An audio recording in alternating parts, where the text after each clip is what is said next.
রাতের বাজার আমি মোটেও পছন্দ করি না, কিন্তু ওই যে স্যার প্রচুর পরিমাণে ব্যস্ত মানুষ, তো সেই জন্য রাত ছাড়া তার বাজার করা হয় না। আসসালামু আলাইকুম, কেমন আছেন সবাই? আলহামদুলিল্লাহ আমরা ভালো আছি। এই তো গতকাল চলে গিয়েছিলাম নতুন বাজারে সন্ধ্যার দিকে। তো উপর দিয়ে প্লেন যাচ্ছিল, ভিডিও নিয়ে নিলাম, খুব সুন্দর লাগতেছিল। রাতের বেলা তো এমনি ঢাকা শহরে ঘুরতে আমার ভালো লাগে, আর নতুন বাজারে আসলে কেন যেন মনটা ভালো হয়ে যায়। চারিদিকে শুধু সবুজ আর সবুজ, আর রাস্তাগুলোও দেখতে বেশ ভালো লাগে। তো এখানে তারা একটু ভিডিও নিচ্ছিলাম, আর রাস্তার অবস্থা এত খারাপ যার কারণ আজকে জুতো পরে আসছি, কারণ পা কাদা কাদা হয়ে যায়, কাপড় চোপড় নষ্ট হয়ে যায়। এই কাদা পানির মধ্যে বের হইতে মোটেও ভালো লাগে না। রাস্তাটা প্রায় 5 বছর হলো কাজ চলতেছে, কাজ যেন শেষই হচ্ছে না। তবে একটা জিনিস কি, জুতো বোরখা বা হিজাবের সাথে পরলে কিন্তু একটু স্মার্টলেস লাগে, আমার কাছে ঠিক সেটাই মনে হচ্ছিল, খুবই ভালো লাগছে।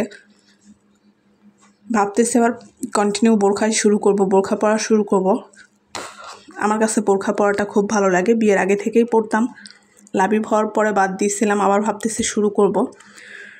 যাই হোক, কথা বলতে বলতে চলে আসি তো হচ্ছে শুকনা কিছু মুদির আইটেম নিতে।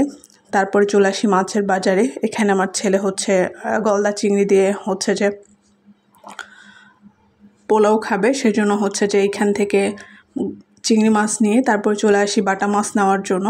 বাটা মাছ নিয়ে চলে আসি আবার হচ্ছে মুদির দোকানে, এখান থেকে লাবিবের কিছু শুকনা খাবার নিয়ে নিই। আমি সবসময়ের জন্য বলি শুক্রবার একটা দিন বাসায় থেকে সকালে বাজারটা করলে ভালো হয়, ফ্রেশ জিনিসগুলোই পাওয়া যায়। রাতের বেলা দেখা যাচ্ছে অনেক সময় মাছটা ভালো পড়ে, অনেক সময় ভালো পড়ে না।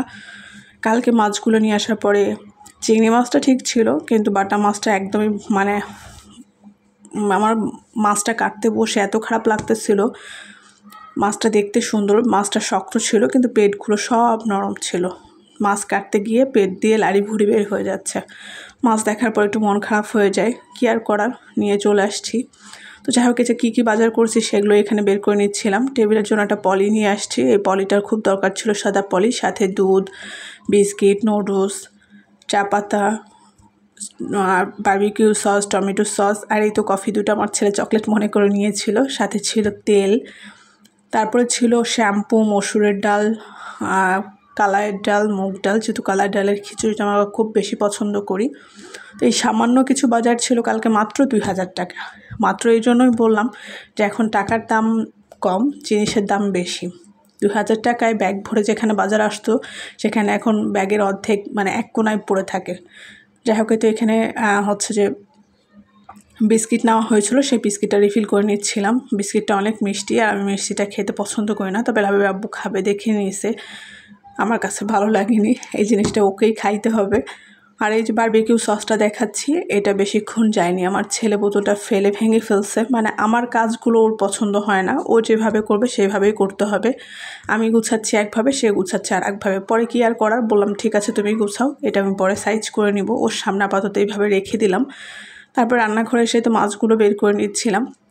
তো এই ছিল ছোট্ট একটা বাজারের ভিডিও, আশা করি ভালো লাগবে। দেখা হবে, কথা হবে নতুন কোনো ভিডিওতে। সে পর্যন্ত সবাই ভালো থাকবেন, সুস্থ থাকবেন,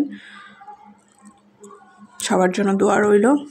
আমাদের বাজার গুছাইতে গুছাইতে ভিডিওটা শেষ করলাম। আল্লাহ হাফেজ।